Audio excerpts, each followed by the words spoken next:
भगवते वासुदेवाय।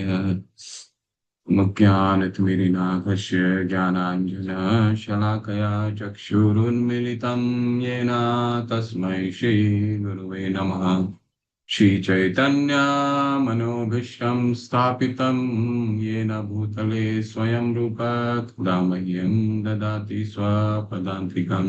वन्देऽहं श्रीगुरु श्रीयुतपदकमलं श्रीगुरुं वैष्णवांश्च श्रीरूपं साग्रजातां सहगना रघुनाथान्वितं सजीवं साद्वैतं सावधूतं परिजनसहिता कृष्णचैतन्यदेवं श्रीराधा कृष्णपादान् सहगना ललिता श्रीविशाखान्वितांश्च नमो विष्णुपादाय कृष्णपृष्ठाय भूतले श्रीमते भक्तिवेदांत स्वामिनिति नामिने। नमस्ते सरस्वते देवे गौरवाणी प्रचारिणे निर्विशेष शून्यवादी पाश्चात्य देशतारिणे। नमो विष्णुपादाय कृष्णपृष्ठाय भूतले श्रीमते भक्ति सिद्धांत सरस्वती नामिने। श्रीवासुभानवी देवी दायिता कृपाब्दे कृष्ण संबंध विज्ञान दायिने प्रभवे नमः। माधुर्या उज्ज्वला प्रेमाण्या श्रीरूपानुगा भक्तिदा गौर करुणा शक्ति विग्रहाय नमस्ते। नमस्ते गौरवाणी श्रीमूर्ते दीनतारिणे विप श्रीरूपानुगा गुरु सिद्धांत ध्यानंत हरिणे नमो। गौरकिशोराय साक्षात् वैराग्यमूर्ते विप्रलम्बार सांबोध पदाम्बुजाय ते नमः।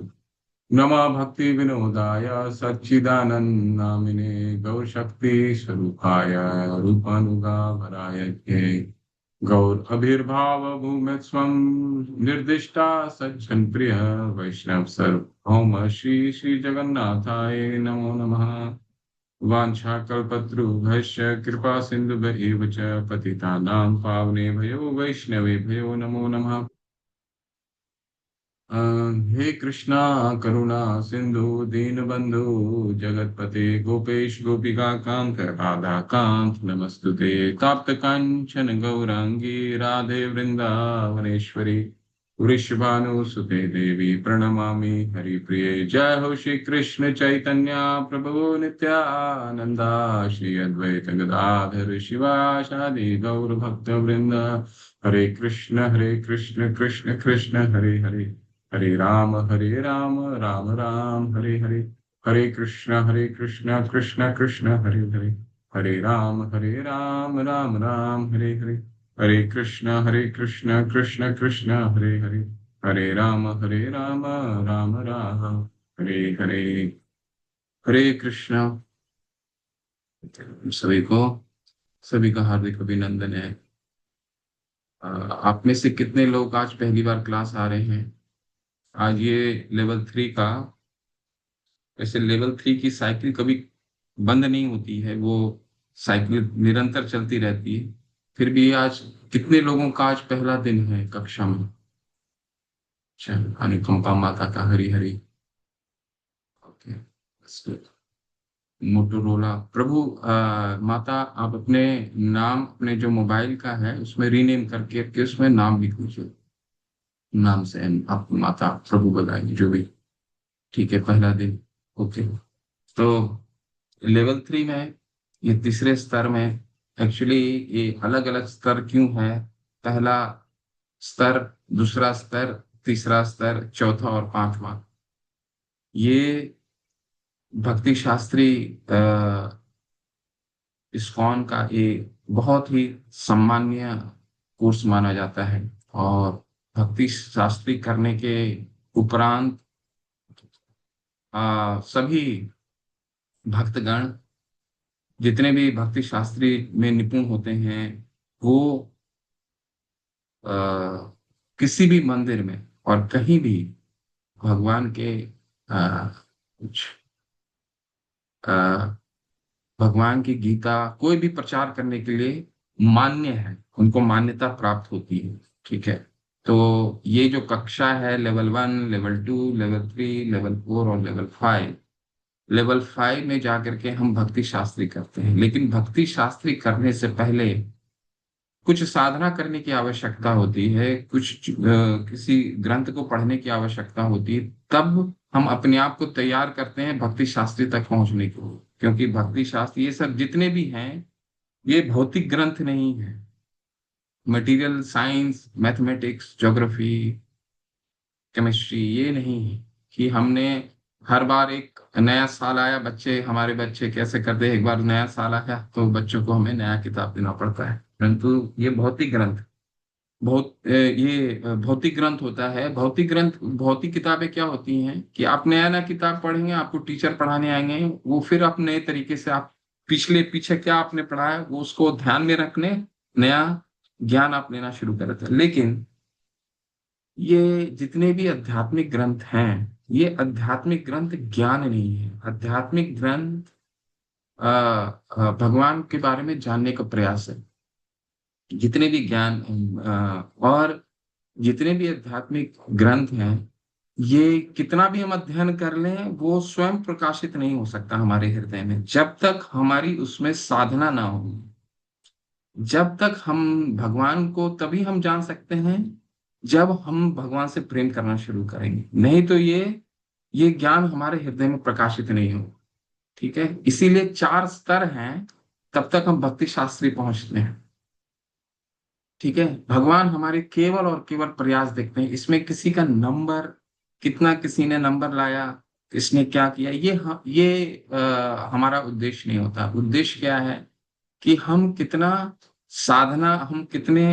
दृढ़ता से इन ग्रंथों को पढ़ सकते हैं, कितने दृढ़ता से इस पे समय दे सकते हैं और अपनी साधना कर सकते हैं। ये अचानक नहीं हो सकता है, इसको समझने के लिए थोड़ा सा हमें समय देना होगा, कुछ चीजें प्रैक्टिस करनी होगी। हमारे आचार्य ने सारा फॉर्मूला बता दिया है कि इन ग्रंथों को समझने के लिए क्या चीज की आवश्यकता है। सबसे पहला आवश्यकता है, आप तक लेवल 1 लेवल 2 में आपने सीखा होगा, आपने भगवत गीता, मुख्यतः आपने भगवत गीता पढ़ा है। तो भगवत गीता में आपके जितने जो भी आपके शिक्षक रहे होंगे, उसमें 4 चीजें उन्होंने बताया होंगे कि देखिए, 4 चीजें करने से हमें साधना करने में, इन भक्ति के ग्रंथों को समझने में आसानी होती है। क्या क्या 4 चीजें करना होगा? सुबह जल्दी उठना पड़ेगा, पहला। इसके बाद हरि नाम की माला करनी पड़ेगी। हरे कृष्णा कृष्ण कृष्ण हरे हरे, हरे राम राम राम हरे हरे। ये ये मंत्र जो है, ये मंत्र हमारे सभी कष्टों का निवारण है, और यही मंत्र हमें इन ग्रंथों से जोड़ेगा। इसीलिए ये ग्रंथ हमारे भौतिक स्तर से आध्यात्मिक स्तर तक लाने के लिए, स्पिरिचुअल लाइफ तक लाने के लिए, इस पे यहां से शुरू करना बहुत महत्वपूर्ण है। तो आप में से कितने लोग कम से कम 1 से 4 माला करते हैं? कम से कम 1 से 4, बस हैंड रेस कीजिए। 1 से 4, आप में से कितने लोग 1 से 4 माला करते? ओके, केवल अनुकंपा माता करती हैं, शुभंकर प्रभु, ओके, सुधीर प्रसारी प्रभु, okay, more than 4, Hari Hari, बहुत सुंदर। 16 राम दीपक प्रभु जी। बहुत सुंदर। 1 से 4, ओके। 4 से 8 कितने लोग करते हैं? ये है हाथ, ओ, कम हो गए। ठीक है, 3, ओके, 4, 1 2 3 4, ओके। हाँ, 8 से 12 कितने लोग करते हैं? गीता माता, दीपक प्रभु, निधि माता, अनुपम माता, ओके। 12 से 16, 12 से 16 कितने लोग हैं? अच्छा, बहुत सुंदर, हरी बोल। तो जिन्होंने अभी शुरू नहीं किया है, जो एक भी माला नहीं करते हैं, नीता सूर्यवंशी सोलमा, तो जो एक भी माला नहीं करते हैं, सुबह जल्दी उठें, और कम से कम हमारे मंदिर में 5 बजे का टेम्पल का लिंक है। आपकी एडमिन उस लिंक को भेजेगी, या लिंक आते भी होंगे, कई बार वो लिंक आते हैं, उसमें जुड़ जाइए। अपने आप को हमें बांधना है कोई चीज के लिए, तो सबसे पहला डिसिप्लिन में आना होगा, रेगुलेट करना पड़ेगा अपने आप को। ठीक है, अभी बच्चों को हम पढ़ने के लिए भेजते हैं तो स्कूल की टाइमिंग होती है 7 बजे। अगर स्कूल शुरू होता है तो 7 बजे घंटी बज जाती है। ठीक उसी तरह, और स्कूल हमें क्या शिक्षा देती है, बच्चों को क्या शिक्षा देती है, हम सभी स्कूल पढ़ करके आए होंगे। हमें इस स्कूल एक ही चीज सिखाती है, किस तरह अपने आप को हमें शिक्षित, हमें अपने आप को डिसिप्लिन में लेना, लेके आना, अपने व्यवहार को हमें डिसिप्लिन में लेके आना। ठीक उसी तरह आध्यात्मिक जीवन केवल और केवल हमारा डिसिप्लिन से शुरू होता है। ठीक है, प्रयास देखते हैं भगवान। ठीक है, तो यहाँ से शुरू, जो जो अभी तक माला, अभी एक भी माला नहीं करते हैं, ये माला यहाँ का माला नहीं है। ये जो मंत्र है, ये भौतिक मंत्र नहीं। ये क्या है? ये गोलोकेरा प्रेम धन हरि नाम संकीर्तन। ये गोलोक से आया हुआ है, इस भौतिक जगत का ये मंत्र है ही नहीं। ठीक है, तो ये दूसरे से है। इस इस धरातल से बाहर से आया है। परस्तस्मास्तु भावोन्यो अव्यक्तो अव्यक्तात् सनातन। आपने 8वें भागवत गीता जब पढ़ा होगा, 8वां अध्याय में, तो अ, भगवान अ, वहां पे बहुत चरित्र बताते हैं कि ये भौतिक जगत जो है, भौतिक जगत, ये मटेरियल वर्ल्ड जिसको कहा जाता है, ये 14 जगत है इसमें, और सबसे हमारे सर्वश्रेष्ठ जो जीव हैं वो हैं ब्रह्मा जी। उस अपने सबसे सर्वश्रेष्ठ लोक में रहते हैं, सत्य लोक। ठीक है, हम बीच में रहते हैं। ठीक है, हमारे से ऊपर 7 लोग ऊपर हैं, नीचे 6 लोग हैं, 6 लोग हैं। ये 14 के 14 लोग भौतिक लोक कहलाते हैं। भौतिक लोक का क्या मतलब है? भौतिक लोक का मतलब होता है कि यहाँ पे हर कुछ टेम्परेरी होता है। हमारी उम्र भी 60 साल की होती है, 70 साल की होती है, 75 की एवरेज एज है, 100 साल। हालांकि कलयुग में 100 साल बोला गया है, परंतु हमारी उम्र धीरे धीरे कम होती जाती है। शास्त्र से बताते हैं, कलयुग में प्राण अल्पायुष कलो अस्मिन् युगे जना मंद सुमन मध्यो मंद भाग्य उपृदता। प्राण अल्पायुष, उम्र कम होती जाती है। जैसे जैसे जैसे शुरू में जब ये कलयुग शुरू था तो उस समय लोगों की उम्र बहुत थी। धीरे धीरे धीरे धीरे, और जैसे ही कलयुग का अंत होगा, 4,32,000 का कलयुग का समय है, जिसमें से 5,000 वर्ष अभी तक, 5,112 वर्ष गुजर चुके हैं। तो जैसे जैसे कलयुग निकट आएगा अपने अंत समय तक, तब शास्त्रों में आया गया है, माना गया कि 30 वर्ष जो है मनुष्य का उम्र हो जाएगा। ठीक है, 30 वर्ष मैक्सिमम। ठीक है, और इसके बाद फिर नया युग। तो ये जो 14 लोक हैं, इन 14 लोकों में, ये 14 के 14 लोक में सभी के सभी टेम्पररी है, अशाश्वत है। सबसे ऊपर का जो लोक है, जिसमें ब्रह्मा जी निवास करते हैं, जो हमारे गुरु हैं। ठीक है, हमारे गुरु, क्योंकि जीवों के सर्वश्रेष्ठ गुरु हैं वो। उनका किसी माता से जन्म नहीं हुआ उनका, वो भगवान के द्वारा प्रकट हुए हैं। ठीक है, तो उनकी भी उम्र लिखी गई। ठीक है, सहस्त्र आप ब्रह्मा भूनाथ लोकान पुनर्वर्तिनो अर्जुन, उनकी उम्र भी लिखी गई है, सहस्त्र युग पर्यंतम। हजार, एक युग में 43 लाख साल आता है। उसको 1000 से गुना कर दीजिएगा तो ब्रह्मा जी की उम्र है। तो उसको, वो कैलकुलेशन में 311 हो सकता है, गणित में बहुत हो, 311 ट्रिलियन साल है, परंतु है टेम्पररी।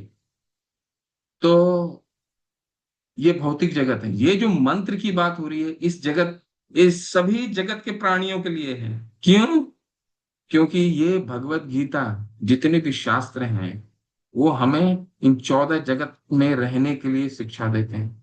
भगवत गीता एक मात्र ऐसा शास्त्र है। क्यों? क्योंकि भगवत गीता किसने बोला है? भगवान स्वयं ने बोला है। गीता सुगीता कर्तव्य किमन्य शास्त्र विस्तर। आदि शंकराचार्य अपने वो बताते हैं, गीता सुगीता कर्तव्य किमन्य शास्त्र विस्तरे।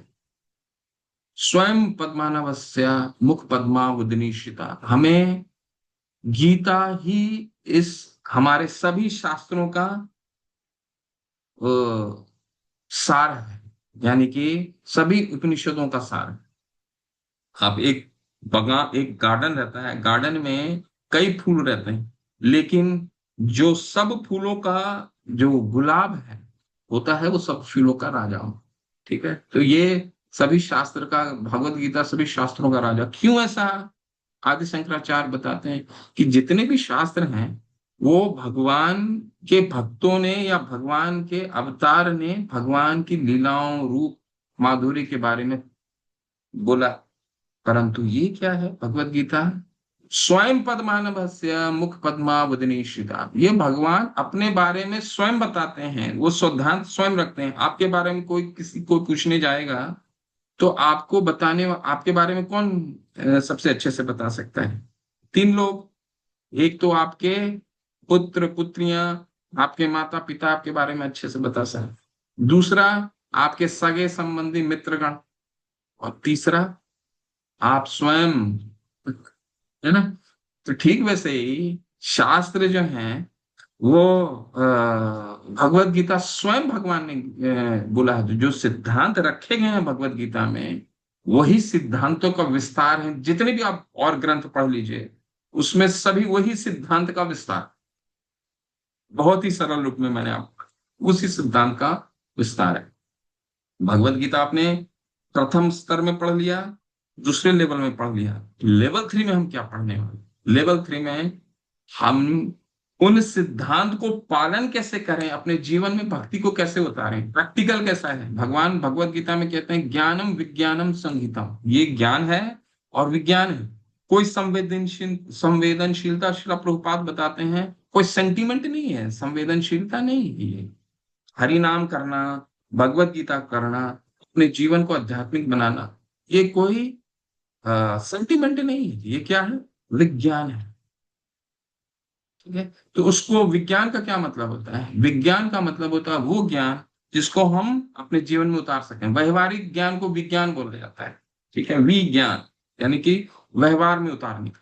अब तो हमने सिद्धांत पढ़ लिया, भगवत गीता के 18वें 66 में हमने पढ़ लिया, सर्वधर्मान परित्यज्य माम एकम शरणम व्रज अहम त्वाम सर्व पापेभ्यो मुच्ययिष्यामि मा शुचः।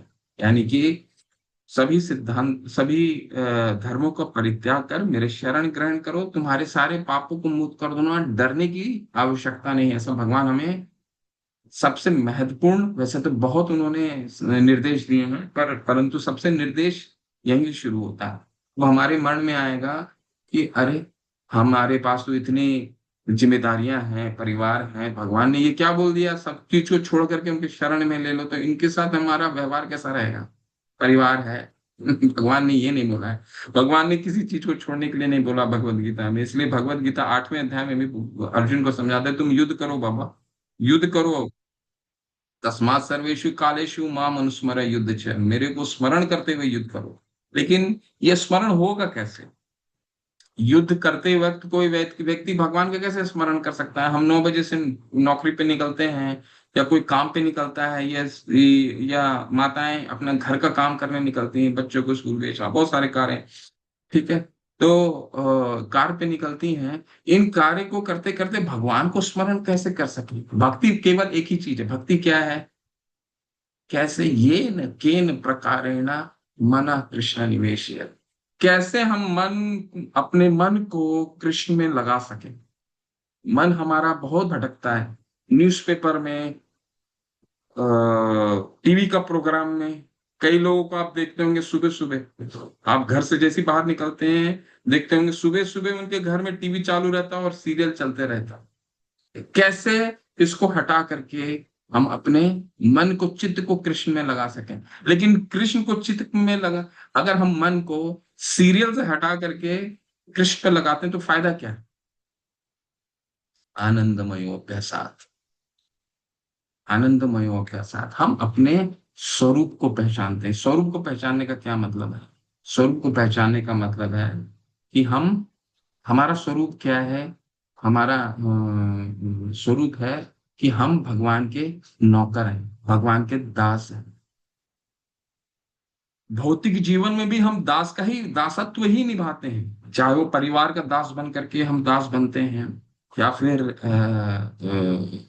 ऑफिस में अपने कंपनी का दास बनते हैं, अपने बच्चों का दास बनते हैं, दास का ही किरदार निभाते हैं। लेकिन अगर हम ये भगवान के लिए दास बन जाएं तो क्या होगा? एक ही तो हमें स्वरूप की प्राप्ति, स्वरूप मतलब हमें हमें हम ये पहचान जाएंगे कि हम हैं कौन। और जिस दिन हम ये पहचान गए कि हम कौन हैं, तो हम आनंदित होंगे, हाँ, आनंदित ही होते रहेंगे। फिर हमारे लिए दुख की सीमा ही नहीं है, कोई दुख होगा ही नहीं, हो ही नहीं सकता। दुख क्यों होता है? दुख का सिर्फ एक ही कारण, क्या कारण है? कि हम अपने स्वरूप को नहीं पहचानते। ठीक है। और इस धरातल पे ही हम खुशी ढूंढने का प्रयास करते हैं। देखिए, हम अपने हर एक काम जो करते हैं, कुछ भी काम हम करते हैं, उस काम का एक ही उद्देश्य होता है। क्या काम का उद्देश्य होता है? कैसे हम खुश हो सके, आनंदित हो सके। देखो, यही यही एक उद्देश्य होता है, और कुछ उद्देश्य नहीं होता। लेकिन फिर भी मतिर्न कृष्णा परतो सतो वा, प्रहलाद महाराज कहते हैं अपने पिता को, मतिर्न कृष्णा परतो सतो वा, मिथो विपद्येत गृहत वृतानाम, आदांत गोभिर्विष्टित मिश्रम, पुनश् पुनश् चर्वित चर्वनानि। कि फिर भी हमें कृष्ण का स्मरण नहीं होता। क्यों? मिथो विपद्येत गृहत वृतानाम, क्योंकि हम इस भौतिक जीवन से ही खुशी ढूंढने का प्रयास करते हैं, एडजस्टमेंट कर करके। अरे बाबा, इस बार तो नहीं मिला ना, अगली बार मिल जाएगा। इस चीज से खुशी नहीं प्राप्त हुई, ये प्रयास करेंगे तो इससे मिल जाएगा। इससे नहीं मिला तो इससे मिल जाएगा। इससे नहीं मिला तो इससे मिल जाएगा। क्यों? आदांत गोभिर विष्टेत मिश्रम, पुनः पुनः चर्वित चरवनानाम। क्योंकि हम सूखे हुए गन्ने से जूस निकाल कर पीने की कोशिश कर रहे हैं। भगवान बहुत दयालु हैं। भगवान, हम उनके तरफ मुख नहीं भी मोड़ते हैं तो भी वो हमारे लिए कृपालु बने रहते हैं। सोचिए, अगर हमने मुख मोड़ लिया तो क्या हो? भगवान किसी के लिए भगवान सबके लिए बराबर है। भगवान के लिए कोई, भगवान किसी पे पक्षपात नहीं करते।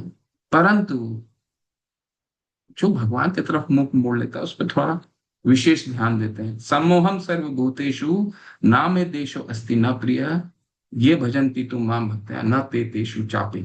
सम्मोहम सर्वभूतेषु, भगवद गीता 9वें अध्याय में कहा गया, सम्मोहम सर्वभूतेषु न मे देशो अस्ति न प्रिय। मेरे लिए कोई प्रिय नहीं है अर्जुन। ये भजन्ति तुम माम भक्त्या, लेकिन जो मेरा भजन करता है, ये भजन्ति तुम माम भक्त्या मयि ते तेषु चापे, वो मेरे लिए बहुत प्रिय है। क्यों? क्योंकि निर्भर करता है। बच्चे, छोटे बच्चे जो माँ के गोद में रहते हैं, पूर्ण माँ पे शरणागत होते हैं, वो माँ के थोड़ा विशेष प्रिय हो जाते हैं। ठीक है। हालांकि लिए बच्चे, माँ के लिए सारे बच्चे बराबर हैं, परंतु जो पूर्ण रूप से माँ पे निर्भर है, माँ थोड़ा उन पे विशेष ध्यान देती है, भगवान विशेष ध्यान देते हैं। तो भक्त कैसे हम बने, उसके लिए हम 3 ग्रंथ पढ़ेंगे। ठीक है। सिद्धांत तो हमने पढ़ लिया, सारा कुछ सिद्धांत हमने भगवत गीता में पढ़ लिया। अब उन सिद्धांतों को अपने जीवन में कैसे उतारें, विज्ञान, ज्ञान को विज्ञान कैसे बनाएं, ये हम इसके लिए 3 ग्रंथ पढ़ेंगे। भक्ति रसामृत सिंधु, उपदेशामृत, और ईशोपनिषद। ईशोपनिषद आपने कई लोगों ने पढ़ शुरुआत कर लिया होगा। ठीक है। तो यहाँ मेरी, मैं मैं हर बार लेवल 3 भक्ति रसामृत सिंधु से शुरू करता था। इस बार उपदेशामृत से शुरू करेंगे। ये एक ग्रंथ है। ग्रंथ आप सबके पास होनी चाहिए। किन्हीं के पास नहीं है तो टेम्पल में ऑर्डर करके ऑनलाइन मंगा सकते हैं। सारे ग्रंथ अवेलेबल हैं, बहुत ही कम मूल्य में अवेलेबल है। कोई 100 रुपए का है, कोई 150 रुपए का है। तो ईशोपनिषद एक पतली कृषि ग्रंथ है, और इसको हमारे आचार्यों ने लिखा है। आचार्य कौन होते हैं? आचार्य वो होते हैं जो अपने आचरण से हमें सिखाते हैं। पहले तो वो उन चीजों को खुद वो करते हैं, उनसे उनको सफलता प्राप्त होती है, तो वो सफलता हमसे बताते हैं कि ऐसे करने से भक्ति प्राप्त हो जाएगी। तो इस ग्रंथ को लिखा है श्रील रूप गोस्वामी पाद ने।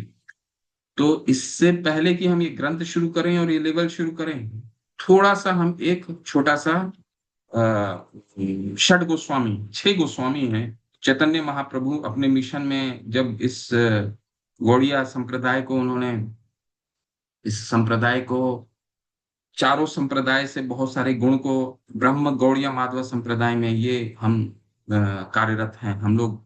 किस संप्रदाय को बिलोंग करते हैं? गौड़िया, ब्रह्म माधव गौड़िया संप्रदाय। ठीक है। तो शिल ये ब्रह्म माधव गौड़िया संप्रदाय क्यों होता है? क्योंकि आपने पढ़ रखा होगा, लेवल 1 लेवल 2 से पढ़ के आपने लोग आए होंगे कि ज्ञान भगवान भगवान ने ये ज्ञान 4 लोगों को दिया था। ठीक है। हमको इंजीनियर डॉक्टर लॉयर बनना है तो हम ऐसे कोई स्कूल हम अपने बच्चों को, या हम स्वयं कभी भी ऐसे स्कूल में तो नहीं जाते हैं या ऐसे कॉलेज में तो नहीं जानते हैं जहां मान्यता प्राप्त नहीं है। तो हम भक्ति का ज्ञान लेने के लिए ऐसे जगह क्यों जाएं जहां मान्यता नहीं है? जो 4 बोनाफाइड इंस्टीट्यूट इंस्टीट्यूट है। ठीक है। भगवान ने ये भगवान 4 लोगों को ये ज्ञान दिया, ब्रह्मा जी को, लक्ष्मी जी को, चतुष कुमार को और शिव जी को। ठीक है। चतुष कुमार को। अब इन चारों से संप्रदाय निकली, इनके इनके आचार्य हुए, इन्होंने उस संप्रदाय भगवान का ज्ञान को अपने अपने तरीके से भगवान ने जैसा दिया उन्होंने चलाया। तो ये 4 बोनाफाइड इंस्टीट्यूट हैं। ठीक है। इसमें ही रह करके आप भगवान का ज्ञान ले सकते हैं। नहीं तो इससे बाहर आपने ज्ञान लिया तो वो ज्ञान व्यर्थ है, क्योंकि वो भगवान ने ज्ञान दिया ही नहीं। जो बोनाफाइड इंस्टीट्यूट नहीं है वैसा डिग्री वैसे लेने से कोई फायदा है? तो ये सबसे पहले भगवान ने, हम जिस संप्रदाय को बिलोंग करते हैं वो ब्रह्मा माधव, भगवान ने ये ज्ञान सबसे पहले ब्रह्मा जी को दिया, ब्रह्मा जी ने नारद जी को, नारद जी ने व्यास देव को, व्यास देव ने माधवाचार्य को। ब्रह्मा जी माधवा ब्रह्मा माधवा गौड़िया संप्रदाय। गौड़िया क्यों है? गौड़िया इसलिए है क्योंकि 22वें गुरु हुए चैतन्य महाप्रभु, जो इस कलयुग में भगवान को भक्त अवतार के रूप में आए 500 वर्ष पहले, 1400 ईस्वी में, 1500वें ईस्वी में। तो चैतन्य महाप्रभु आए और उन्होंने चारों संप्रदाय से कुछ अच्छी अच्छी बातें को मिलाया और उनसे अच्छी बातों को मिला करके इस संप्रदाय में कुछ संशोधन करके ब्रह्म माधवा गौड़ीय संप्रदाय को आगे बढ़ाया। और इसको बढ़ाने के लिए चैतन्य महाप्रभु के पश्चात उनके शिष्य 6 शिष्य थे। ठीक है। सबसे पहला सनातन गोस्वामी, उनके भाई रूप गोस्वामी, उनके भतीजे जीव गोस्वामी, गोपाल रघुनाथ भट्ट गोस्वामी, रघुनाथ दास गोस्वामी, गोपाल भट्ट गोस्वामी। तो इन 6 गोस्वामी को हम पहले उनके आशीर्वाद लेंगे, इसके बाद ये कोर्स शुरू करें। ठीक है। तो इस तरह से हम शुरू करेंगे। क्यों आचार्यों का आशीर्वाद क्यों चाहिए हमें? उनके बिना कृपा के तो हम ज्ञान समझ में ही नहीं आएगा हमारे। केवल और केवल अगर हम देखिए भक्ति का ज्ञान लेना है तो उसका तरीका एक ही है, जैसा वो बता रहे हैं वैसे हमें ग्रहण करना है। क्यों ऐसा करना है वो मैं आगे बताऊंगा। पहले हम एक छोटा सा प्रार्थना पढ़ लेते हैं, उसके बाद ये कोर्स शुरू। हरे कृष्णा कृष्ण कृष्ण हरे हरे, हरे राम राम राम हरे कृष्ण कृष्ण।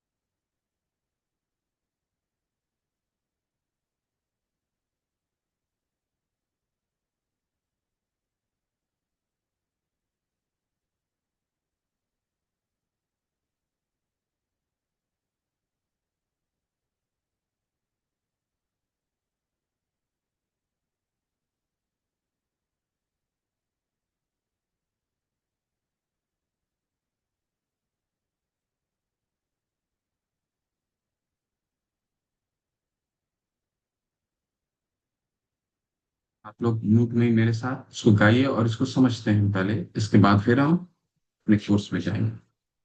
ये षड गोस्वामी का अष्टकम है और हम 6 गोस्वामी जो चैतन्य महाप्रभु के इस मिशन को बढ़ाने के लिए उन्होंने बहुत कार्य, इस पूरे संप्रदाय के लिए बहुत कार्य किया। ठीक है। क्या कार्य किया?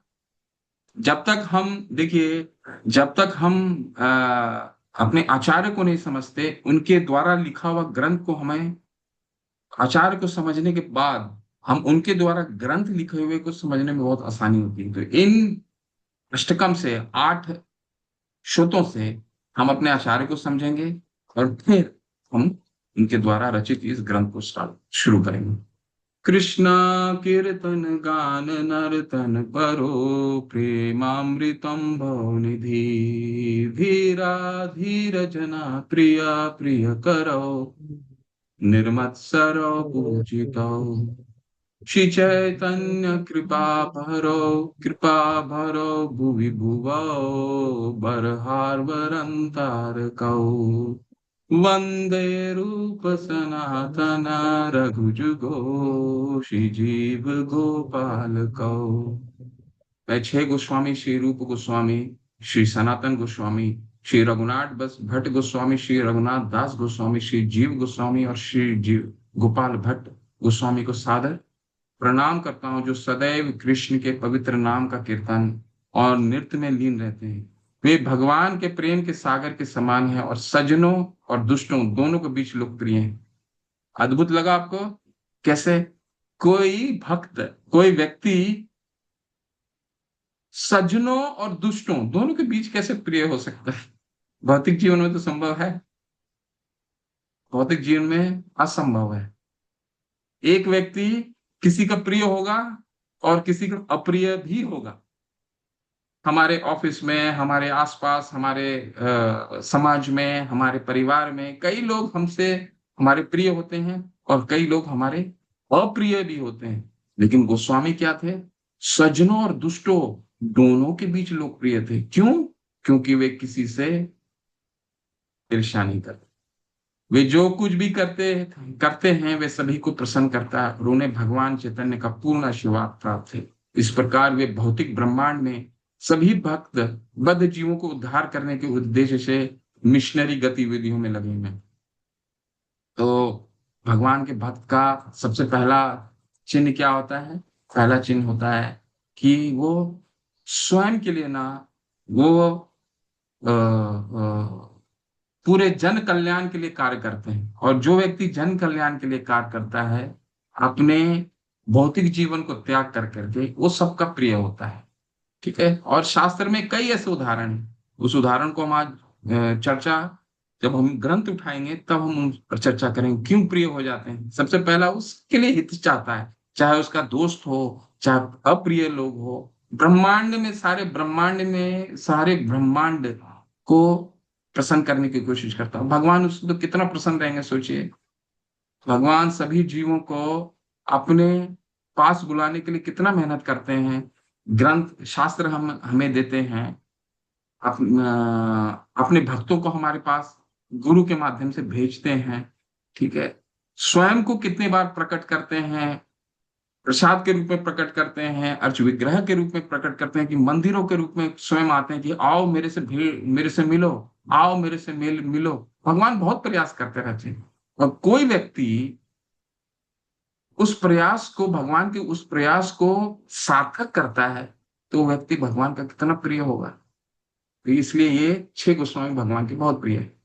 नाना शस्त्र विचारणे निपुणो, सदधर्म संस्थापकौ, लोकानां हितकारिणौ, त्रिभुवने मनयो शरण्यकरो, राधा कृष्ण पदारविंद भजनानंदेन मत्तलिकौ, वंदे रूप सनातन रघुजुगो, श्री जीव गोपालकौ। मैं उन 6 गोस्वामियों को सादर प्रणाम करता हूँ, अर्थात श्री रूप गोस्वामी, श्री सनातन गोस्वामी, श्री रघुनाथ भट्ट गोस्वामी, श्री रघुनाथ दास गोस्वामी, रघुजीव गोस्वामी, गोपाल भट्ट गोस्वामी जी, समस्त मानव जाति के कल्याण हेतु सनातन धार्मिक सिद्धांतों की स्थापना के उद्देश्य से समस्त शास्त्रों का गहन अध्ययन करने में निपुण है। नाना शस्त्र विचारणे का निपुणों, सभी शास्त्रों का उन्होंने अध्ययन कर लिया, और सभी शास्त्रों का अध्ययन करके हम जैसे लोगों के लिए बद जीवन में अपनी जीवन चलाने के लिए हमारे उद्धार करने के लिए उन्होंने क्या किया। इस प्रकार वे तीनों लोगों में पूजनीय और उनकी शरण लेने योग्य हैं, क्योंकि वे गोपियों के भाव में लीन रहते हैं और राधा कृष्ण की दिव्य प्रेम में सेवा में लीन रहते हैं। उन्होंने हमारे लिए क्या किया, सभी शास्त्रों को पढ़ करके निचोड़ करके उनके सार को इन शास्त्रों में लेकर के आए हैं। जो हम शास्त्र पढ़ने वाले हैं, नाना शस्त्र विचार नहीं का निपुणों, ये श्रील रूप गोस्वामी पाद द्वारा लिखा है। लेकिन ये 6 के 6 गोस्वामी ने यही कार्य किया, सभी शास्त्रों का इधर से पढ़ा उधर से पढ़ा। सोचिए उस टाइम पे तो कोई लेखन भी नहीं होता था, कोई प्रिंटिंग प्रेस भी नहीं होता था। कैसे पढ़े होंगे, कैसे एक एक चीज ढूंढे होंगे वो लोग। ठीक है, पूरा वृंदावन को उन्होंने एक तरह से उजागर किया है इस 6 गोस्वामी ने। और क्या किया है, और उस समय कोई कागज तो होता नहीं था, तो क्या करते थे, सूखे पत्ते को में हस्त से लिखते थे। श्री गौरंग गुणान वर्ण विधौ श्रद्धा समृद्धान्वितौ पापोताम निक्रंतनौ तनुभृतं गोविंद गानामृतये आनन्दाम्बुधिवर्धनय कनिपुणौ केवल्य नस्तारकौ वंदे रूप सनातन रघुजुगो श्री जीव गोपाल कौ।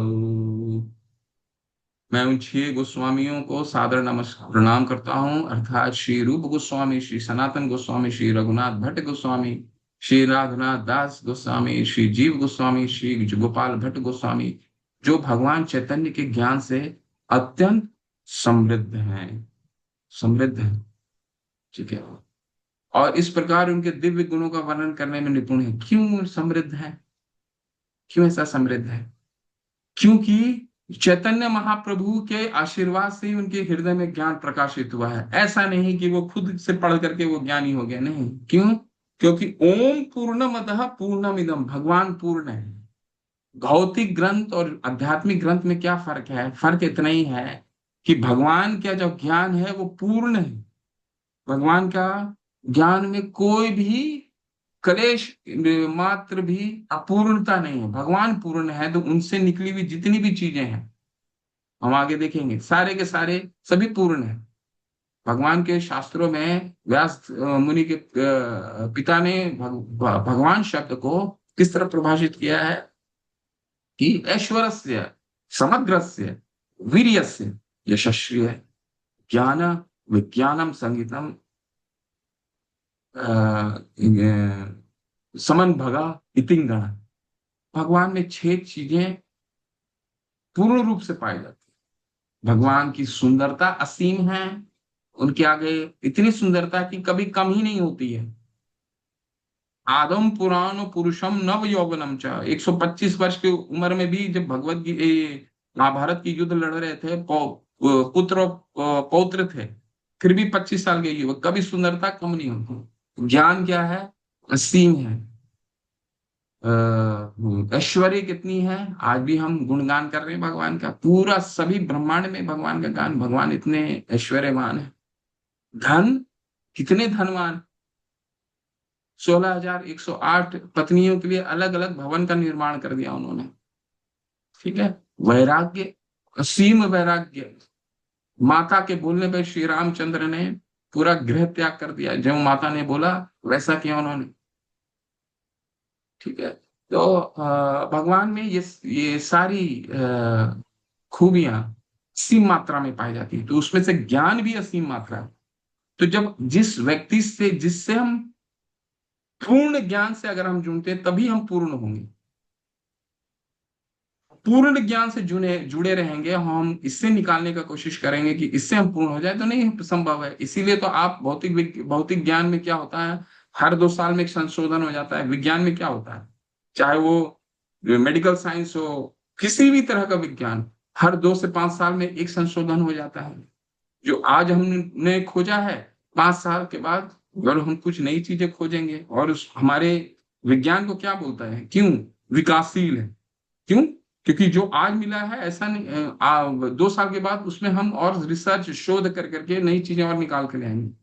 तो आज तो पूर्ण, वो ज्ञान कभी पूर्ण नहीं हुआ ना। लेकिन भगवत गीता ये भगवान का ज्ञान क्या है? पूर्ण है।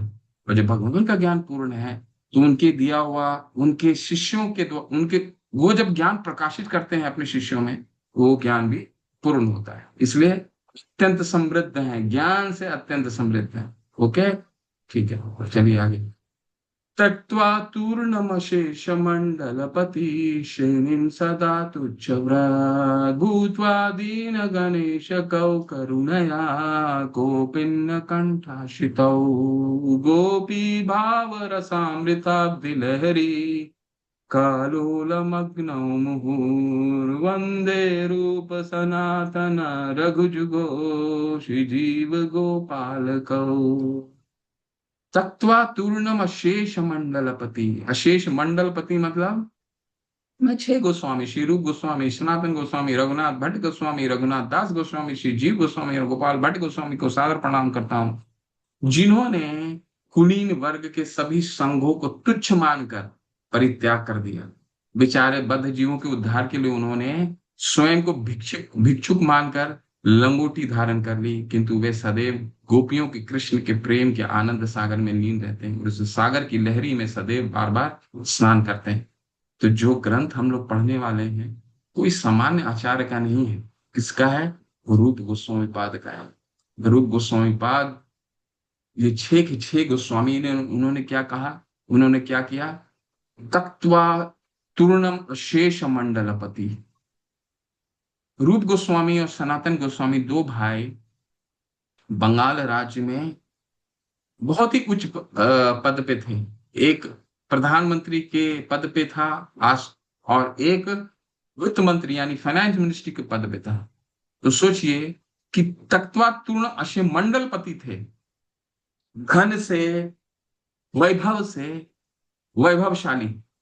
रघुनाथ दास है जो थे, वो रघुनाथ दास जो थे, वो जमीन, उनके माता, उनके पिता जमींदार थे। और 500 वर्ष पहले उनकी मासिक आय 15 लाख हुआ, 15 लाख रुपए होती थी। 500 वर्ष पहले मासिक आय 15 लाख। सोचिए। तो ऐसे षड गोस्वामी को हम आश्रय लेते हैं। क्यों? क्यों? क्योंकि वो लोगों ने भूतवा दीन गणेश कौ करुणिया गोपिन्न कंठाशितौ, हमारे लिए अनेक नाना शस्त्र, बहुत सारे शास्त्र उन्होंने पढ़ा, अपने भौतिक जीवन को त्यागा, शास्त्र पढ़े, कोपिन धारण किया। कोपिन मतलब केवल एक कपड़े में रहते थे, घर में भी नहीं रहते थे, वृक्ष के नीचे रहते थे, और एक वृक्ष से नीचे एक दिन भी नहीं रहते थे। क्यों? क्योंकि कभी कभी होता है ना कि वृक्ष से ही लगाव हो जाता है। अरे ये वृक्ष में बहुत अच्छा फल आ रहा है, ये वृक्ष में बहुत अच्छा छाया है, इसमें बहुत आराम है, ठंडा है, लेकिन ठंडा बहुत ठंडा होगा। लेकिन ये क्या थे, षड गोस्वामी एक वृक्ष के नीचे भी नहीं बैठते थे, और हमारे लिए नाना शस्त्र, अनेक शास्त्र पढ़ते थे, और हमारे जीवन के कल्याण के लिए उन्होंने सब शास्त्रों का सार तो में लिख लिख करके हमारे पास पहुंचा है। आज हम वही शास्त्रों का अध्ययन, हम एक ऐसे युग में हमारा जन्म हुआ है जो स्पून, जिसको बोलते हैं ना कि चांदी के चम्मच के साथ हमारे सब कुछ रेडी टू यूज प्लेट में मिला है। ये ले लीजिए, हमें कुछ मेहनत करने की आवश्यकता नहीं है। हमारे लिए आचार्यों ने अपना सारा जीवन त्यागा है, भौतिक जीवन, सारा ऐश्वर्य त्यागा है। तक्त्वा तूर्णम शेष मंडलपति, मंडलपति थे, वैभव में, शिक्षा में, सब में ऐश्वर्यवान। पूजात कंको किलहन ससारसा गना किरणे मयूरकुले नाना रत्न निबद्ध मूल विटपाश युक्त वृंदावने राधा कृष्ण महानिशं प्रभजतौ जीवार्थदौ यमुदे वन्दे वन्दे रूप सनातन रघुजुगो श्री जीव गोपालकौ। मैं छह गोस्वामी, श्री रूप गोस्वामी, श्री सनातन गोस्वामी, श्री सादर को प्रणाम, श्री सनातन गोस्वामी को प्रणाम करता हूँ। श्री रघुनाथ भट्ट गोस्वामी, श्री रघुनाथ दास गोस्वामी, श्री जीव गोस्वामी, श्री गोपाल भट्ट गोस्वामी, जो वृंदावन के दिव्य भूमि में, जहाँ फल फूल के लदे सुंदर वृक्ष हैं, जिनके जड़ों में सभी बहुमूल्य रत्न हैं, सदैव राधा कृष्ण की पूजा में लीन रहते हैं, तभी तो ज्ञान पूर्ण मिला। भगवान की आराधना किया उन्होंने, तब भगवान हृदय में ददामी बुद्धि योगम, तम भगवान ने बुद्धि प्रदान किया। और इतना शास्त्र कि पूरा ब्रह्मांड को कल्याण करने के लिए ये अपने आप में हाँ हाँ पर्याप्त है। हमें भक्त बनाने के लिए ये ग्रंथ पर्याप्त है, अगर हम दृढ़ता से पढ़ लें, इसको सुन लें बस। ठीक है। ये गोस्वामी जीवों का जीवन के लक्ष्य का सबसे बड़ा वरदान प्रदान करने में पूर्णतः सक्षम है। हमारे हमारे जीवन को पूर्ण बनाने के लिए ये सारे ग्रंथ पर्याप्त है। सांख्या पूर्वक नाम गान नत भी कलावासानी कृतौ, निद्राहार विहार कादि विजितौ, कैटंत दीनौ च यो, राधा कृष्ण गुणा स्मृते मधुरिमा, नंदेन सम्मोहितौ, वंदे रूप सनातन रघुजुगो, श्री जीव गोपालकौ। मैं उन छह गोस्वामी, श्री रूप गोस्वामी, श्री सनातन गोस्वामी, श्री रघुनाथ भट्ट गोस्वामी, श्री रघुनाथ दास गोस्वामी, श्री जीव गोस्वामी, श्री गोपाल भट्ट गोस्वामी को सादर प्रणाम करता हूँ, जो भगवान के पवित्र नामों को जाप करने में और निर्धारित माप में नमन करने में लीन रहते हैं। इस प्रकार उन्होंने अपना बहुमूल्य जीवन का सदुपयोग किया, और इन भक्तिमय कार्यों को करते हुए उन्होंने भोजन और निद्रा पर विजय प्राप्त कर ली, और सदैव भगवान के दिव्य गुणों के स्मरण से विमुग्ध होकर नम्र और विनम्र बने रहे। तो हम बहुत ही भाग्यशाली हैं कि हम ऐसे आचार्यों के शरण में जाकर के भक्ति सीख रहे हैं, जिन्होंने हमारे पूरा जीवन, अपना पूरा जीवन भगवान के शरण में अर्पित कर दिया है। तो इसीलिए सर्वधर्मान परित्यज्य माम एकम, भगवान अपने भक्तों को कितनी शक्ति देते हैं कि केवल एक, शास्त्रों में कहा गया केवल एक भक्त पूरे ब्रह्मांड को पूरे ब्रह्मांड को सुधारने के लिए पर्याप्त है। पूरे ब्रह्मांड के लिए केवल एक शुद्ध भक्त पर्याप्त है। और हमारे पास तो इतने आचार्य हैं, इतनी शुद्ध भक्तों का हम शरण ले रहे हैं। राधा कुंड तटे कलिंद तनया, तीर च वाम सीवते, प्रेमांदो वसद अशेषः, अशेष दशया गस्त्रा प्रमोतौ सदा, गायन्तौ च तदा हरेर्गुणवरं, भावविभूतौ मुदा, वन्दे रूप सनातन रघुजुगो, श्री जीव गोपाल कौ, श्री राधे व्रजे देवी के चललिते, हे नंद सुनो कृतकुतः, श्री गोवर्धन कल्प पाद पतले, कालिन्वने कुतः, दोषान्ताव इति सर्वतो व्रजः, शुद्ध खेदय क्षुद्रखदैर्महाविठलौ, वन्दे रूप सनातन रघुजुगो, श्री जीव गोपाल कौ। मैं छह गोस्वामी, श्री रूप गोस्वामी, सनातन गोस्वामी, रघुनाथ भट्ट गोस्वामी, श्री रघुनाथ दास गोस्वामी, जीव गोस्वामी, श्री गोपाल भट्ट गोस्वामी को सादर प्रणाम करता हूँ, जो सभी कभी राधा कुंड झील के किनारे, यमुना के तट पर, और कभी वंशीवट में रहते हैं। वहां के कृष्ण के प्रेम के पूर्ण आनंद में उन्मत्त व्यक्तियों के समान प्रकट होते हैं, और अपने शरीर में विभिन्न दिव्य लक्षण प्रदर्शित करते हैं, और वे कृष्ण भावनामृत का आनंद में लीन हो जाते हैं। कोपिन धारण करके नींद, अपने निद्रा को, अपने आराम को त्याग करके हमारे भौतिक जीवन में हम रहते हैं। हमारे मन में ये आता होगा, कोई व्यक्ति इतना सुखी कैसे हो सकता है? लेकिन यही है भगवान के शरण में जाने का जो आनंद है, वो आनंद असीमित असीमित मात्रा में है। फिर हम जैसे ही हम आत्मा को स्वरूप प्राप्त होता है, जैसे हम सीख रहे हैं, वैसे वैसे क्या है, हमारी आनंद की सीमा ही नहीं रहती। जब तक हम भौतिक स्तर पे सोचते हैं, तब तक क्या करते हैं, तब तक कपड़ों से प्रेम हो जाता है, हमारे अपने रूप से प्रेम हो जाता है, हमारे आसपास की चीजों से हम भ्रमित होकर के उससे प्रेम करने का कोशिश करते हैं। कौन व्यक्ति खुश है बताइए? किसके जिसके पास पूरे विश्व में सबसे असीम धन है, क्या वो खुश है? नहीं खुश हो सकता। कैसे खुश होगा? वो तो हमेशा भयभीत रहता है। किस चीज से भयभीत रहता है? वो उसकी भय क्या है? उसकी भय है कि उसका जो धन है, किसी दूसरे व्यक्ति का बिजनेस से उसका धन कम ना हो जाए। विश्व का सबसे बड़ा जो व्यक्ति अपने आप को मानता है, अमेरिका का राष्ट्रपति, वो भी हमेशा विचलित रहता है कि अगले 2 4 5 साल में कोई नया व्यक्ति मेरे को गिरा करके क्यों नया राष्ट्रपति बन जाएगा। विश्व का सबसे सबसे धनवान व्यक्ति, चाहे वो अंबानी हो, चाहे वो टेस्ला हो, चाहे अमेजोन हो, कोई भी हो, हमेशा चिंतित रहते हैं कि मेरा अगला 6 महीने में, चाहे वो कितना भी पैसा कमा ले, अगले 6 महीने में मेरा वो व्यापार रहेगा कि कोई और आकर के उस व्यापार को तोड़ देगा। ठीक। लेकिन यहाँ क्या है? तख्त्वा तूर्णमशेष मंडलपति, सब कुछ त्याग करके एक व्यक्ति खुश हो जाता है, आनंद हो जाता है। तो ये है भगवान से जुड़ने का आनंद। और भगवान से कैसे जुड़ सकते हैं? भगवान से जुड़ने का एक ही तरीका है, जब भगवान से भक्ति करें। और भक्ति कैसे करें, ये हमें ये आचार्य सिखाएंगे। ठीक है, तो इन आचार्यों में से आज हम उपदेशामृत है स्वरूप गोस्वामी पाद का हम शुरू करते हैं। ठीक है, श्री षड गोस्वामी की जय।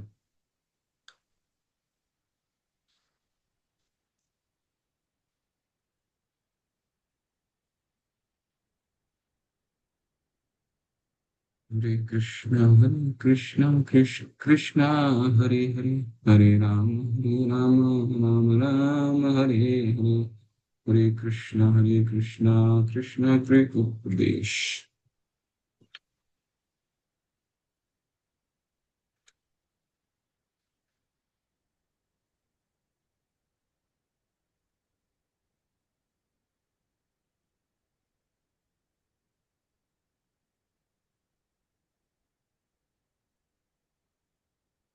तो ये ग्रंथ हम आज पढ़ने वाले हैं, आज शुरू करने वाले हैं। ठीक है, रूप गोस्वामी पाद ने लिखा है। षड गोस्वामी में रूप गोस्वामी अग्रणी है। अग्रणी मतलब सबसे लीडर, लीडर है। ठीक है, तो इनके शरण में हम इनसे आशीर्वाद लिया हमने, और फिर हम इस ग्रंथ को समझने का प्रयास करेंगे। श्री रूप गोस्वामी पाद उपदेशामृत, जैसे इस ग्रंथ का शीर्षक क्या है, नाम क्या है? उपदेश, उपदेश आन अमृत।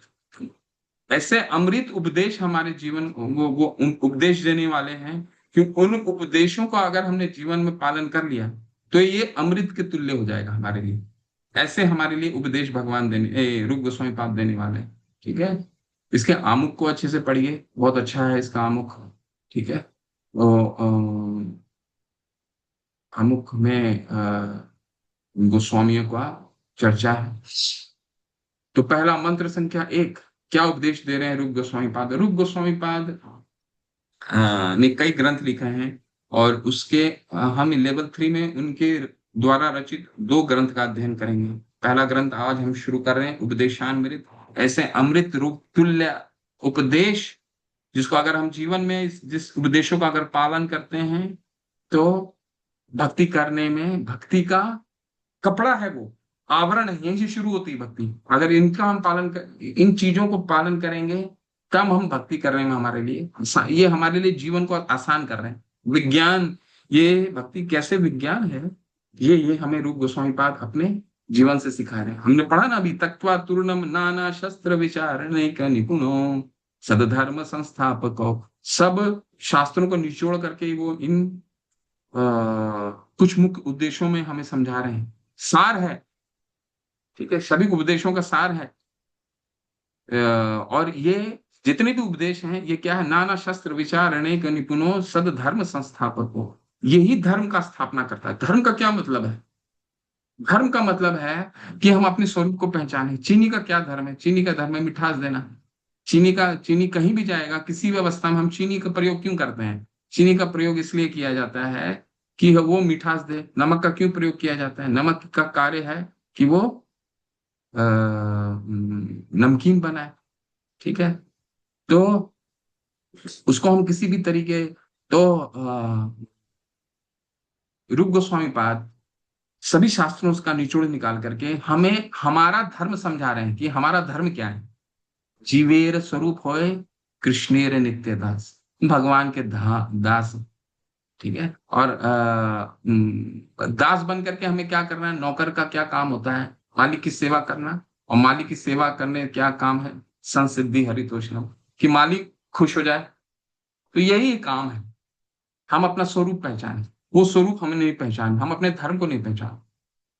हमको लगता है हमारा धर्म है, आज हमारा, हम माताएं हैं, हम पिता हैं, हम बच्चे हैं, हमारा ऑफिस में एक धर्म है। कितने धर्म हमने बना रखे हैं।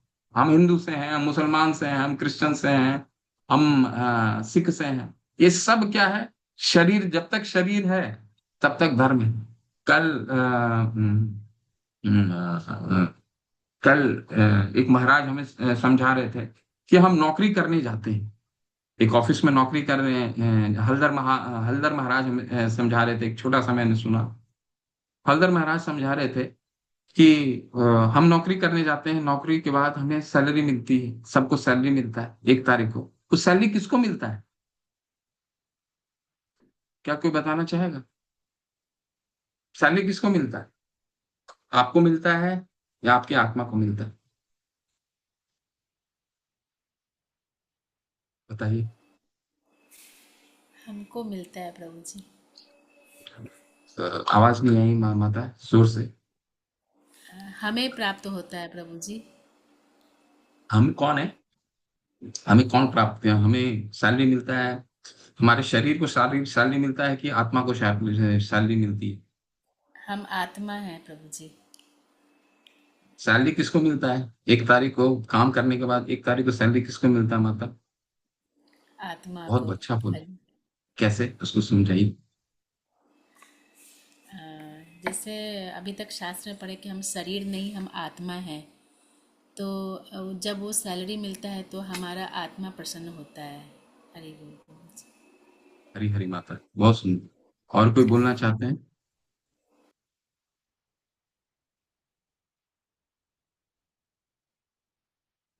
और कोई बोलना चाहते हैं?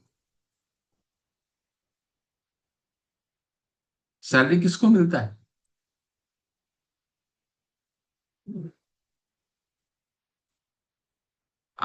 आपको मिलता है, आप हो कौन, किसको शरीर मिलता है, किसको सैलरी मिलता है? मोटोरोला मोटो 5G। अच्छा, कौन है, माता है क्या? ओके, 1 मिनट, हरे कृष्ण।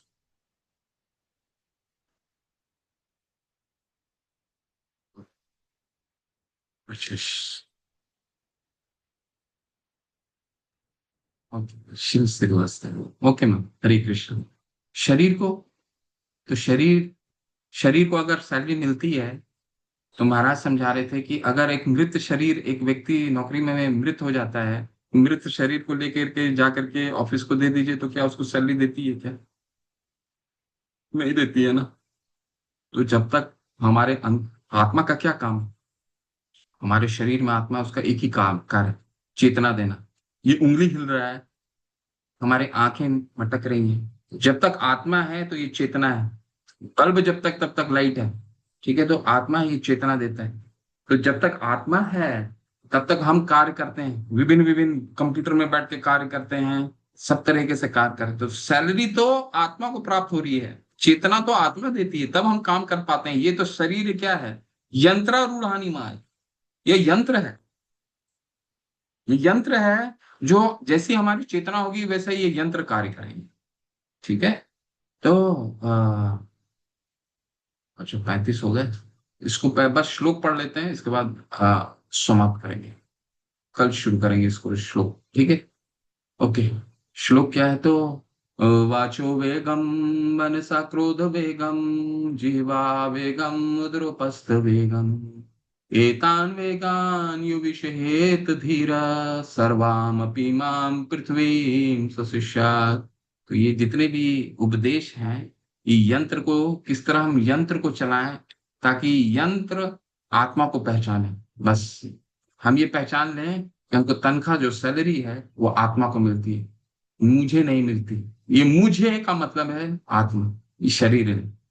तो ये जितने भी मंत्र हैं, वाचो वेगम, मनसा क्रोध वेगम, जीवा वेगम, उदरोपस्थ वेगम, वह धीर व्यक्ति जो वाणी के वेग को, वाचो वेगम, क्या बोलना है, जीवा का क्या काम है, उसको नियंत्रित कर ले, पहला। दूसरा, मन की मांगों को, वाचो वेगम, मनसा क्रोध वेगम, मन जो मांगता है उसको नहीं देना, उसके वेग को कैसे नियंत्रित करना। क्रोध की क्रियाओं को, क्रोध वेगम, क्रोध की क्रियाओं को, तथा जीवा, जीवा उदर और जनेन्द्रिय को, वेगों को सहन कर सकता है, वो सारे संसार में शिष्य बनाने के लिए योग्य है। पहला ही मंत्र रूप गोस्वामी पाद बिल्कुल स्पॉट ऑन जिसको कहा जाता है, वो लिखते हैं हमारे लिए कि भक्ति शुरू कहाँ से होती है। जब तक ये 6 चीजें हम नियंत्रित ना कर लें, तब तक भक्ति शुरुआत, भक्ति का पृष्ठभूमि कहाँ से रखा जाता है। वाचो वेगम, क्या बोलना है, जीवा का क्या काम है, वो जीवा 2 काम करता है, बोलना और खाना। वाचो वेगम, मनसा, हमारा मन के वेग को कैसे नियंत्रित करें, कि भगवान को ही आराधना में लगाना है, नेटफ्लिक्स नहीं देखना है, न्यूज़पेपर नहीं पढ़ना है, कैसे करेंगे। वाचो वेगम, मनसा क्रोध वेगम, अगर मन नियंत्रित होगा, क्रोध को नियंत्रित कर लिए। क्रोध कैसे नियंत्रित करें, हमारे जीवन का सबसे बड़ा किसी के जीवन का सबसे बड़ा समस्या होता है कि क्रोध को कैसे नियंत्रित किया जाए। वाचो वेगम, मनसा क्रोध वेगम, जीवा वेगम, जीवा, जीवा को कैसे नियंत्रित करें, जीवा का क्या काम है, खाना और बोलना, ठीक है। और वाचो का क्या काम है, बोलना। जीवा को कैसे नियंत्रित करें कि जो हम चाहते हैं वही खाए, ताकि हमारा शरीर भी स्वस्थ रहे और हमारी कॉन्शियस, हमारी चेतना भी शुद्ध रहे। जीवा वेगम, उदर उपस्थ वेगम, अगर जीवा ठीक रहेगा तो हमारा पेट भी ठीक रहेगा। हमारा जीवा नियंत्रित नहीं है, इसलिए पेट भी हमारा गड़बड़ होता है। और जनेंद्रियां, हमारे सेक्सुअल ऑर्गन्स, ठीक है। तो अगर जीभ ठीक है तो पेट ठीक रहेगा, और पेट ठीक है तो हमारी जनेंद्रियां ठीक होंगी। तो ये 6 वेग को नियंत्रित कैसा किया जाए, वो रूप गोस्वामी पाद इस मंत्र में हमें बताएंगे। इसको कल विस्तार से हम पढ़ेंगे। शिल प्रभुपाद की जय, रूप गोस्वामी पाद की जय, नवाचार्य श्री हरिदास ठाकुर की जय। हरे कृष्ण। कुछ किसी का कोई प्रश्न है, संशय है, कुछ पूछना चाहते हैं, कुछ समझना चाहते हैं, तो 2-3 प्रश्न लेते हैं। जी हरे कृष्णा, अनुकंपा माता। हरे कृष्ण प्रभु जी, प्रणाम प्रभु जी। बहुत सुंदर, मुझे हरे आज कृष्णा, की धन्यवाद अच्छी माता। बात सुन के बहुत आनंद आया।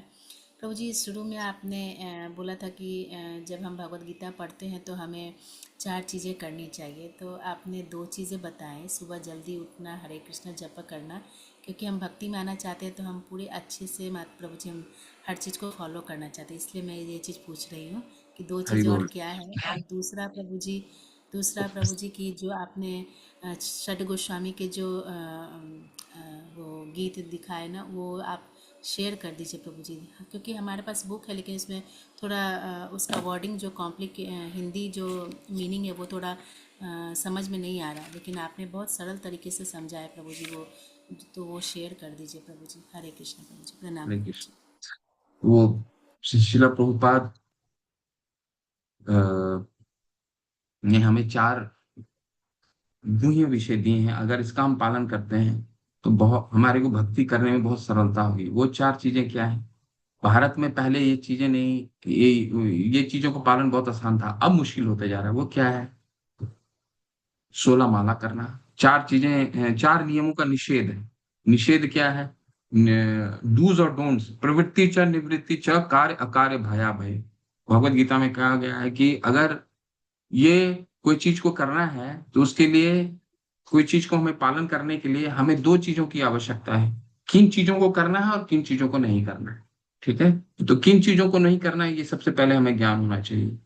हमें मांसाहार नहीं करना, ठीक है। वही विचार नहीं, अपने वैवाहिक जीवन से बाहर का कोई संबंध ना स्थापित करना। नशा पान नहीं करना, किसी तरह का नशा पान नहीं। और जुआ नहीं खेलना। जब शिला प्रभुपाद ने जब ये नियम का गठन किया था, तो उसमें भारत में 3 चीजें तो ऐसे ही नहीं थी। ठीक है। जुआ कोई खेलता नहीं था, नशा बहुत कम होता था उस टाइम पे, वे विचारणी था नहीं, है ना। तो भारत में बहुत आसान था, अब बहुत दिक्कत होने लग गई है। तो इसीलिए हमारे लिए भी आज ये बहुत महत्वपूर्ण है, और ये 4 नियमों का हम पालन करते हैं। हालांकि लगते बहुत आसान है, सरल है, परंतु इन नियमों पे दृढ़ रहने के लिए, दृढ़ रहना हमारी प्रथम आवश्यकता है। पहला है, इसको कहते हैं निवृत्ति। किन चीजों को नहीं करना है, किन चीजों को करना है? सुबह जल्दी उठना है, मंगल आरती करनी है, 16 माला करना है, और सुबह का सुबह का जो प्रोग्राम है, यानी कि मंदिर का प्रोग्राम होता है, श्रीमद् भागवतम का 8 बजे भागवतम होता है। तो ये 4 चीजों को करना है: जल्दी उठना, मंगल आरती करना, 16 माला करना, और मॉर्निंग प्रोग्राम मंदिर का अटेंड। अब आप पूछेंगे ये करने से क्या होगा? तो ये जितने 4 शिला प्रभुपाद ने ये नियम दिए हैं, ये 4, प्रहलाद महाराज कहते हैं, श्रवणम कीर्तनम विष्णु स्मरणम, पाद से सेवनम अर्चनम वंदनम, साक्ष्यम दास्यम आत्मनिवेदनम। 9 तरीके से भगवान की भक्ति की जा सकती है, श्रवण से, कीर्तन से। इस ये मैं विस्तार से भी समझाऊंगा। ये सब 9 तरीके से भगवान के बारे में सुनना, भगवान का गुणगान करना, भगवान की अर्चना करना, भगवान के आगे प्रार्थना करना, उनके उनके दास्य रूप में कार्य करना, उनके सखा बन करके कार्य करना। कई रूप से भगवान की भक्ति हो सकती है। शिला प्रभुपाद ने इन 9 के 9 विषयों को मंदिर प्रोग्राम, सुबह का मंदिर प्रोग्राम में डाल दिया। आपको, अगर हम ये सब सुबह का मंदिर का प्रोग्राम करते हैं, तो आप समझिए, हम ये शिला प्रभु प्रहलाद महाराज कौन है? महाजन है, हमारे महाजनों ये ना कथा सपंथ है, ये महाजन है। इनके शरण लेकर के ही हम भक्ति कर सकते हैं। तो शिला प्रभुपाद ने उन 9 के 9 भक्ति की विधि को मंदिर के मॉर्निंग के प्रोग्राम में डाल दिया। कैसे, मैं इस विस्तार से समझेंगे। इसीलिए इनको पालन करना बहुत जरूरी है। नियम का पालन अगर हमने कर लिया माता, तो हमारा जीवन सफल है। तपो दिव्यम पुत्र का ये न सत्वम। ऋषभ देव अपने पुत्रों को, 100 पुत्रों को जब रिटायर कर रहे होते हैं, तो केवल एक चीज बोलते हैं, मनुष्य जीवन प्राप्त हुआ है तो तपस्या के लिए प्राप्त हुआ है। कोई कुत्ते बिल्ली ये तपस्या नहीं कर सकते। मनुष्य क्या कर सकता है? तपो दिव्यम पुत्र का ये न सत्यम, शुद्धे यस्मात् ब्रह्म ब्रह्म समर्थ कनंतम, ब्रह्म सौख्यम त्वनंतम। अगर श्री सुख की प्राप्ति होनी है, करना चाहते हैं, तो तपो दिव्यम, यानी कि तपस्या करना पड़ेगा। तपो दिव्यम पुत्र का ये न सत्यम। और हमारे गौड़ी शिला प्रभुपाद ने फॉर्मूला क्या तपस्या का दे दिया? सुबह जल्दी उठना, ठंडा पानी से नहाना, ये तो तपस्या ही है ना। तपो दिव्यम पुत्र का ये न सत्यम, जो 4 चीजें बताई हैं तपस्या है, यही हम करते हैं, तो ये हमारे लिए, शिला प्रभुपाद कर रहे हैं, ये सफिशिएंट है, पर्याप्त है भगवान की भक्ति करने के लिए और धाम जाने के लिए। ठीक है मैम? ओके। जी प्रभु जी, बहुत धन्यवाद प्रभु जी। हरि बोल। और किसी का कोई प्रश्न है?